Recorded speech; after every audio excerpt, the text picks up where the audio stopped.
Graduation పూర్తయిందా? ఎడ్+ తో dream career start చేయండి. జపాన్లో జాబ్, 2 లక్షల జీతం. నమస్తే, welcome back to IT media. నేను మీ ఝాన్సీ. ప్రస్తుతం మనతో గ్యాస్ట్రో సర్జన్ డాక్టర్ శ్రీమన్నారాయణ గారు ఉన్నారు ఫ్రమ్ మెడికవర్ హాస్పిటల్ నుంచి. ఫర్టింగ్ ఈ వర్డ్ మనం రెగ్యులర్గా వింటూనే ఉన్నాము. అంటే తెలుగులో గ్యాస్ ఫామ్ అవ్వడం, నలుగురిలో ఉన్నప్పుడు ఫర్ట్ చేసినప్పుడు స్మెల్ వస్తుందని కానివ్వండి, ఫుడ్ డైజెషన్ అవ్వనప్పుడు కానీ, మోషన్ ఫ్రీగా అవ్వనప్పుడు, అందరిలో కూర్చున్నప్పుడు నలుగురిలో కూర్చున్నప్పుడు ఫర్ట్ చేస్తే అందరు నవ్వుతారు, అలానే ఆపుకోవడం, ఇంకా గ్యాస్ట్రిక్ సమస్యలను పెంచుకోవడం, ఇలాంటివన్నీ జరుగుతాయి. అసలు ఒక గట్ హెల్త్ అని కూడా ఇప్పుడు అంటున్నారు. కాబట్టి మనం ఎలాంటి ఫుడ్ తీసుకోవాలి, ఎలాంటి ఫుడ్ తీసుకున్నప్పుడు ఈ ఫర్టింగ్ సమస్యలు అనేవి వస్తాయి, ఈరోజు డిస్కస్ చేద్దాము. నమస్తే సార్. సార్, జనరల్గా ఒక క్వశ్చన్ తీసుకోవడానికి కూడా అంటే ఇబ్బందిగా ఫీల్ అవుతూ ఉంటాము, తెలుగులో కానీ ఇంగ్లీష్లో కానీ. మరి నలుగురిలో ఉన్నప్పుడు ఇట్లా బాంబులు వేస్తున్నారు అంటారు, కొంతమంది సౌండ్తో చేస్తుంటారు, కొంతమంది సైలెంట్గా పబ్లిక్లో ఉన్నప్పుడు బాధపడుతూ ఉంటారు. ప్రధాన కారణం ఏంటి ఈ గ్యాస్ట్రిక్ ఫామ్ అవ్వడానికి, ఇలా బ్యాడ్ స్మెల్తో ఇట్లా ఫర్ట్ చేయడానికి? యాక్చువల్లీ అండి, మన హ్యూమన్ బీయింగ్స్లో ఉన్న మెయిన్ ప్రాబ్లం ఏంటంటే మనం జనరల్గా చేయాల్సిన దాన్ని కూడా అబ్నార్మల్గా ఫీల్ అవుతాం అనమాట. లైక్ నేను చిన్నప్పుడు ఎలా ఉంటుంది అంటే, పీరియడ్స్ వచ్చింది అనుకోండి, లేడీస్ అందరూ బయట వేరే చోట హౌస్ నుంచి బయటకు వెళ్ళి పడుకోవడము, దేవుడి గదికి రాకపోవడము, అది జనరల్ ప్రాసెస్. యాక్చువల్గా యూరిన్కి ఎలా వెళ్తాము, మోషన్కి ఎలా వెళ్తాము అనేది, స్వెట్టింగ్కి ఎలా వెళ్తాము, సేమ్ అంతే. పీరియడ్స్ కూడా వెళ్ళటం అనేది కామన్. అట్లాగే ఈ ఫార్టింగ్ ఏంటి అంటే, మీరు సర్జరీ అయిపోయిన తర్వాత, సపోజ్ నేను గ్యాస్ట్రో సర్జన్, సర్జరీ అయిపోయిన తర్వాత నేను పేషెంట్ని అడిగే ఫస్ట్ క్వశ్చనే, బాబు కింద నుంచి గ్యాస్ పోతుందా అంటే. అంత ఇంపార్టెంట్ యాక్చువల్గా. కానీ అదే గ్యాస్ మనం అందరూ పబ్లిక్లో ఉన్నప్పుడు అయితే కింద నుంచి పాస్ చేస్తే, మనం పాస్ చేయడానికి ఇబ్బంది పడతాము, మనం ఏదో పెద్ద తప్పు చేసేసినట్టు ఎదుటిన్న అతను కూడా నవ్వడం మొదలు పెడతారు. ప్రాబ్లం ఏంటంటే, ఎదుటిన్నాడు నవ్వటం మొదలు పెట్టినప్పుడే మనం షైగా ఫీల్ అవుతాం. యాక్చువల్గా that is the general process. మీరు నోట్లోంచి, మీరు ముక్కులోంచి గాలి తీసుకుంటున్నారు కదా, ఎక్కడికి పోవాలి? అది కింద నుంచే రావాలి కదా, ఎక్కడికి పోతుంది అది? సేమ్ అదే కాన్సెప్ట్ కదా. సో అంత కామన్ దాన్ని మనం చాలా అబ్నార్మల్గా చేసి, ప్రాబ్లం ఎక్కడ వస్తుంది అంటే, సపోజ్ ఆయన కంప్లీట్గా గ్యాస్ పాస్ చేయలేదు అనుకోండి, ఆ గ్యాస్ మొత్తం లోపల అక్యుములేట్ అయిపోతుంది. అక్యుములేట్ అయిపోయి పెథలాజికల్ బ్యాక్టీరియాస్ రైజ్ అవుతాయి. దాన్నే పాష్ వర్డ్ ఈజ్ గట్ హెల్త్ అనమాట. సో గట్ హెల్త్ ఏంటంటే, సపోజ్ మనం హై ప్రోటీన్ తీసుకుంటున్నాం, high protein high fatty meals తీసుకుంటున్నాం అనుకోండి, అది కంప్లీట్గా మనకి డైజెషన్ అవ్వకుండా మోషన్లోనే వచ్చేస్తుంది అనమాట. సో మోషన్ని మనం ఎక్కువసేపు హోల్డ్ చేస్తే ఏమవుతుందంటే, మనకు లోపల బ్యాక్టీరియాస్ ఉంటాయి. పాలు పెరిగవడానికి కావాల్సిన బ్యాక్టీరియా ఎంత గుడ్ బ్యాక్టీరియా ఉంటుందో, సేమ్ మన బాడీలో కూడా బ్యాక్టీరియా ఉంటుంది. ఆ బ్యాక్టీరియాని మనకి డైజెషన్ చేయాలి. సపోజ్ మీరు ఎక్కువసేపు ఆ ఫ్యాటీ మీల్ని, ప్రోటీన్ మీల్ని బాడీలో ఎక్కువసేపు ఉంచుకున్నాం అనుకోండి, అది డైజెషన్ అయ్యి బ్యాడ్ స్మెల్ని క్రియేట్ చేస్తుంది. సో జనరల్ ఫార్టింగ్ అనేది, జనరల్ గ్యాస్ పాస్ చేయడం అనేది స్మెల్ ఉండదు ఎప్పుడు. ఎక్కువగా ఇట్లా ఇబ్బంది అయ్యి, మనం పాస్ చేయడం కష్టం అయ్యి, లేకపోతే బాత్రూమ్స్కి వెళ్లకుండా నెగ్లెక్ట్ చేసి, వర్క్ హడావుల్లో చాలా మంది మార్నింగ్ వెళ్లకుండా, సరే నైట్ టైం హ్యాపీగా రిలాక్స్ అయినప్పుడు వెళ్దాంలే అనుకొని నెగ్లెక్ట్ చేసిన వాళ్ళకి ఏంటంటే ఎక్కువ స్మెల్ వస్తుంది అనమాట. So but both are same. అదేమి డిసీజ్ కాదు, అదేం తప్పేం లేదు. ఇంకొకటి ఏంటంటే, మనం జనరల్గా మంచిగా గ్యాస్ పాస్ చేస్తేనే మనకి గట్ హెల్త్ బాగుంటుంది యాక్చువల్లీ. దానికోసం మనం కొత్తగా ఏం ట్రై చేయాల్సిన అవసరం లేదు. ఇంకొకటి ఏంటంటే, మనము మోషన్ పాస్ చేయాలని ట్రై చేయొచ్చు, కానీ బై మనం ఓన్ ప్రకారము మన గ్యాస్ని మనం ఓన్గా పాస్ చేయలేము. గ్యాస్ అనేది పైనుంచి మొత్తం క్లీన్ చేసుకుంటే దానికి ఆటోమేటిక్గా పాస్ అవ్వాలి తప్ప, మనం సపరేట్గా వెళ్ళి బాత్రూంలో కూర్చున్నంత మాత్రం గ్యాస్ పాస్ అవ్వదు. అంటే అంత ఇంపార్టెంట్. గుడ్ ఫుడ్ తీసుకుంటేనే ఇట్లా గ్యాస్ పాస్ చేయడం ఇలాంటివి అవుతాయి. ఎక్కువగా హై వెజిటేబుల్స్ తీసుకున్నప్పుడు, ఫైబర్ ఫుడ్ ఎక్కువ తీసుకుంటున్నప్పుడు గట్ హెల్త్ చాలా బాగుంటుంది. అది బాగున్నప్పుడు ఏంటంటే మనకి గ్యాస్ చాలా ఫ్రీగా పాస్ అవుతుంది. సపోజ్ గ్యాస్ మనకి ఫ్రీగా పాస్ అవ్వలేదు, స్మెల్ వస్తుందంటే అర్థం ఏంటంటే మనం బ్యాడ్ ఫుడ్ తీసుకుంటున్నాం.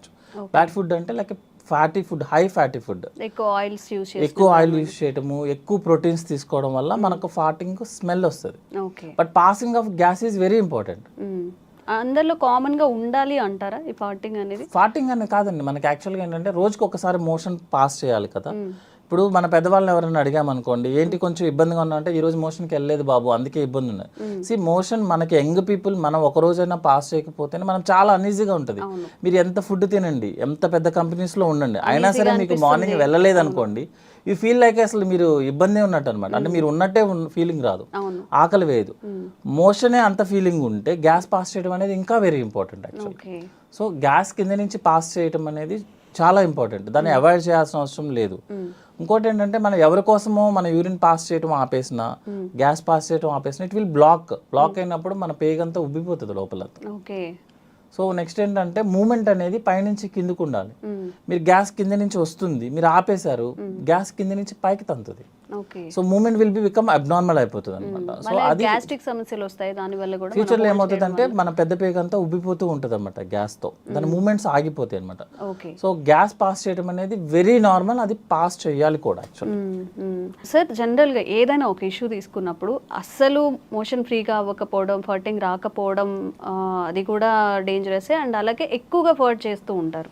ఇప్పుడు మీరు అన్నట్టు సరే షై లేకుండా పెద్దవాళ్ళు ఉంటారు, ఒక 50+ లేకపోతే 45+ ఉన్నప్పుడు ఎక్కువగా ఫర్ట్ చేస్తున్నా లేకపోతే ఎక్కువగా మోషన్కి వెళ్తున్నా, ఇది కూడా ఏదైనా సిండ్రోమ్ కిందకి మారే అవకాశం ఉంటుంది? జనరల్గా ఎక్కువగా ఫర్టింగ్ చేస్తున్నారు అంటే అర్థం ఏంటంటే వాళ్ళ ఫుడ్ తీసుకునేది అన్డైజెస్టెడ్ ఫుడ్ మెటీరియల్ ఎక్కువ తీసుకున్నట్లు లెక్క. ఓకే.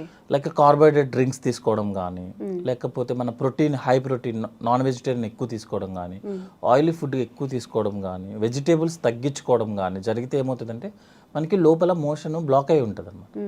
మనం ఈరోజు తిన్నాం అనుకోండి ఒక ఫుడ్ ఐటమ్ ఏదన్నా, అది 3-4 డేస్ వరకు మోషన్లో పాస్ అవుతూనే ఉంటుంది. ఓకే. మన మోషన్ మూమెంట్ ఎట్లా అంటే అండి 1 మీటర్ ముందుకు వెళ్తుంది, 1/2 మీటర్ వెనక్కి వస్తుంది యాక్చువల్గా లోపల బాడీ లోపల. సో ఈజీగా చెప్పడానికి చెప్తున్నాను అనమాట. 1 మీటర్ ముందుకు తోస్తే మోషన్ 1/2 మీటర్ వెనక్కి వెళ్తుంది. అంటే మోషన్ అనేది లోపల సర్క్యులేట్ అవుతూనే ఉంటుంది. సో మంచి ఫుడ్ తీసుకోకపోతే, లైక్ బ్యాలెన్స్డ్ డైట్ అంటాం, అంటే హై ఫైబర్స్ తీసుకోకపోతే, వాటర్ తాగకపోతే, ప్రోటీన్ ఎక్కువ తీసుకున్నా, ఆయిల్ ఎక్కువ తీసుకున్నా మోషన్ మూమెంట్ ఉండదు. ఆ మోషన్ మూమెంట్ ఉండకపోవడం వల్ల లోపల ఉన్న బ్యాక్టీరియా మోషన్ని మెటబలైజ్ చేస్తుంది, చేసి గ్యాస్ని రిలీజ్ చేస్తుంది, ఎక్కువ రిలీజ్ చేస్తుంది. దానివల్ల ఎక్కువ ఫార్టింగ్ చేస్తున్నాడు తను. అంతేగాని అది హెల్దీ అంటారా? అది అన్హెల్దీయేనా? అది అన్హెల్దీ అండి. ఎక్కువ ఫార్టింగ్ చేయడం అనేది అన్హెల్దీ. ఓకే. రెగ్యులర్గా ఫార్టింగ్ చేయడం అనేది నార్మల్, హెల్దీ, వెరీ హెల్దీ. ఎందుకు ఎక్కువ సార్లు ఎందుకు పాస్ చేస్తున్నాడు అంటే this is the reason, motion లోపల బ్లాక్ ఎక్కువ అయిపోతుంది దానికన్నా. తను చెప్తాడు లేదు నేను రోజు మోషన్కి వెళ్తానని చెప్తాడు యాక్చువల్గా. అంటే మోషన్ ఎంత వెళ్తున్నారు అనేది ఎవరు చెప్పలేరు యాక్చువల్గా, ఎవరు చూసుకోకూడదు. మొత్తం క్లీన్ అవ్వట్లేదు యాక్చువల్గా. అంటే ఉండాల్సిన మోషన్ అంతా క్లీన్ అవ్వట్లేదు లోపలికి, అందువల్ల గ్యాస్ ఎక్కువ పాస్ చేస్తున్నాడు, స్మెల్ కూడా వస్తుంది అనమాట. అండ్ ఒక్కొక్కరిలో అసలు ఫర్టింగ్ ఏ ఉండదు అండ్ రెగ్యులర్గా మోషన్కి వెళ్తూ ఉంటామని చెప్తున్నారు. మీరేమో డైలీ ఫర్ట్ చేస్తేనే, అంటే రెగ్యులర్గా ఫర్ట్ చేసేది హెల్దీ అని చెప్తున్నారు. మరి ఇట్లా అస్సలు ఫర్టింగ్ రాకుండా అలా కూడా? యాక్చువల్గా మేడం ఫర్టింగ్ చేయటం అనేది మన చేతుల్లో ఉండదు. ఫుడ్ అంటారా? కాదు. అంటే ఇక్కడ ఏంటంటే కింద నుంచి గ్యాస్ పోవడం అనేది మన చేతుల్లో ఉండదు. పైనుంచి ఇంటెస్టైన్ గ్యాస్ని మూమెంట్ కిందకి తీసుకొస్తేనే మనకి గ్యాస్ వస్తుంది. మీకు 40-50% పేషెంట్స్ వాళ్ళకి గ్యాస్ పాస్ చేయడం అంటే కూడా తెలియదు వాళ్ళకి. యాక్చువల్లీ వెళ్తూ ఉంటుంది, వాళ్ళకి తెలియదు. అదొకటి అంటే మోషన్ అందరూ కాన్సన్ట్రేట్ చేసేది ఏంటి, మోషన్ పాస్ చేసామా లేదా అని చూస్తారు యాక్చువల్గా. సో మనం పేషెంట్స్ వాళ్ళని క్లియర్గా అడిగామనుకోండి, ఏమన్నా మీరు కింద నుంచి గ్యాస్ పాస్ చేస్తున్నారు అనుకుని షై ఫీలింగ్తో కూడా లేదండి మాకు అలాంటివి తెలియదండి అని అంటారు. యాక్చువల్గా గ్యాస్ పాస్ అవుతూనే ఉంటుంది, అది మనం నోటీస్ చేయమంతే. ఎప్పుడు నోటీస్ చేస్తామంటే స్మెల్ వచ్చినప్పుడు, సౌండ్ వచ్చినప్పుడు యాక్చువల్గా మనం నోటీస్ చేసేది. స్మెల్ ఎక్కువ వచ్చినా, సౌండ్ ఎక్కువ వచ్చినా, ఇంకొకటి చెప్పమంటారా, మోషన్ స్మెల్ ఎక్కువ వచ్చినా కూడా ప్రాబ్లం యాక్చువల్గా. జనరల్గా చూసుకుంటే 70-80% వాళ్ళకి మోషన్ అంత స్మెల్ రాదు. కొంతమందికి మరీ చాలా ఎక్కువ స్మెల్ వస్తుంది. అర్థం ఏంటంటే లోపల మోషన్ స్టక్ అవుతుంది. అంటే రెగ్యులర్గా పాస్ అవ్వాల్సిన మోషన్ పాస్ అవ్వట్లేదు అని అర్థం. 2-3 days అలా ఉండిపోవడం వల్ల ఎక్కువ స్మెల్ వస్తుంది అనమాట. సో గ్యాస్ పాస్ చేయడం అనేది హెల్దీ, కానీ ఎక్కువ ఫార్ట్ చేయడం అనేది, ఎక్కువ స్మెల్ రావడం అనేది అన్హెల్దీ. అంటే మోషన్ బ్లాక్ అవుతుంది, అంతకుమించి వేరే ప్రాబ్లం ఏం కాదు. ఓకే. అండ్ యావరేజ్గా పర్ డేకి ఎన్నిసార్లు మోషన్కి వెళ్తే మంచిది? కొంతమంది పదే తిన్న వెంటనే ఇమీడియట్గా టిఫిన్ చేసినా, అసలు ఏమైనా తిన్నా కానీ వెంటనే మోషన్కి వెళ్ళిపోతూ ఉంటారు. ఇది కరెక్టే అంటారు? ఇది మంచిదేనా? అసలు పర్ డేకి ఎన్నిసార్లు మోషన్ అయితే మంచిది అంటారు? జనరల్గా అండి మా దాంట్లో ఫార్ములా టైప్లో ఉంటాయి అనమాట. యాక్చువల్ డెఫినేషన్ ఆఫ్ కాన్స్టిపేషన్ అన్న వర్డ్ యూజ్ చేస్తే రోజుకి ఒకసారి లేకపోతే మినిమం 2 daysకి ఒకసారి, దట్ ఈస్ నార్మల్. ఓకే. అంటే వారంలో 3 times మోషన్ పాస్ చేయడం అనేది నార్మల్. ఒక్కసారి అలా కాకుండా కొంతమంది పేషెంట్స్ ఏంటంటే మోర్ దాన్ 2 days కనుక టైం తీసుకున్నా, లేకపోతే మోషన్ పాస్ చేయడానికి మోర్ దాన్ 5 minutes టైం తీసుకున్నా, దట్ ఈస్ కాన్స్టిపేషన్. అంతే తప్పించి రోజు వెళ్ళాల్సిన అవసరం లేదు. ఎవ్రీ ఆల్టర్నేట్ డే వెళ్ళినా దట్ ఈస్ నార్మల్. నార్మల్గా మనం రెగ్యులర్గా చూసుకునే లెక్క అయితే. అట్లా కాకుండా ఎక్కువ సార్లు వెళ్తున్నాడు ఒక పేషెంట్, అతన్ని మనం హిస్టరీ అడగడం ఇంపార్టెంట్ అనమాట యాక్చువల్లీ. అంటే కొంతమందికి హ్యాబిట్ ఉంటుంది, జస్ట్ వెళ్ళి కూర్చుంటారు, ఏమి ఉండదు అనమాట. పర్సనల్ వర్క్ కోసమో ఫోన్ మాట్లాడుకోవడానికో వెళ్ళేసి కూర్చుంటారు, ఏం చేయరు అన్నట్టు. కొంతమంది డిసీజ్ ప్రాబ్లం ఉన్న వాళ్ళు ఏంటంటే IBS అంటాము, ఇరిటబుల్ బవల్ సిండ్రోమ్. వాళ్ళు ఏం చేస్తారంటే అన్నం ప్లేట్ తినంగానే ప్లేట్ అక్కడ పడేసి పరిగెత్తుతారు. చాలా మందిని చూస్తాం. అదేంటంటే మీకు చిన్నప్పుడు గుర్తుంటే పిల్లలకి పాలు పట్టంగానే మోషన్ పాస్ చేస్తారు, దాన్ని గ్యాస్ట్రోకోలిక్ రిఫ్లెక్స్ అంటారు యాక్చువల్ అనమాట. సో ఆ రిఫ్లెక్స్ మనం స్ట్రెస్లో ఉన్నా, ఎక్కువ వర్క్ టెన్షన్లో ఉన్నా, లేకపోతే సైకాట్రిక్ ప్రాబ్లమ్స్ ఉన్నా, ఎక్కువ వర్క్ స్ట్రెస్ అనమాట యాక్చువల్గా.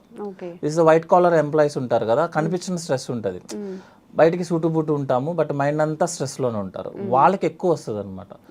వాళ్ళు ఏంటంటే ఫిజికల్ యాక్టివిటీ తక్కువ, బ్రెయిన్ యాక్టివిటీ ఎక్కువ. సో ఏమవుతుందంటే బ్రెయిన్ యాక్టివ్గా ఉన్నప్పుడు మీరు ఫుడ్ తినగానే అప్లోడ్ చేస్తున్నాము, డౌన్లోడ్ చేయాల్సిందే. సో ప్లేట్ అక్కడ పెట్టేసి పరిగెత్తుతారు, వెళ్ళేసి ఎంటీ చేసి మళ్ళీ బాత్రూమ్కి మళ్ళీ 10 minutesలో పరిగెత్తుతారు. అది IBS ప్రాబ్లం యాక్చువల్గా. ఇంకోటి ఏంటంటే వాళ్ళకి కోలికి పెయిన్ ఉంటుంది, అంటే స్టమక్లో నొప్పి ఉంటుంది యాక్చువల్గా. ఆ నొప్పి వెళ్ళి ఎంటీ చేస్తేనే ఆ నొప్పి తగ్గుతుంది. అదేంటంటే it's a mental problem type madam, physical activity లేకపోవడం వల్ల జరిగే ప్రాబ్లం ఇదంతా అనమాట. దాన్ని IBS అంటాము. యాక్చువల్గా జనరల్గా IBSకి ఏం ట్రీట్మెంట్ అంటే రీజన్ ఏంటి, స్ట్రెస్. అది తగ్గించుకుంటే ఆటోమేటిక్గా IBS తగ్గుతుంది.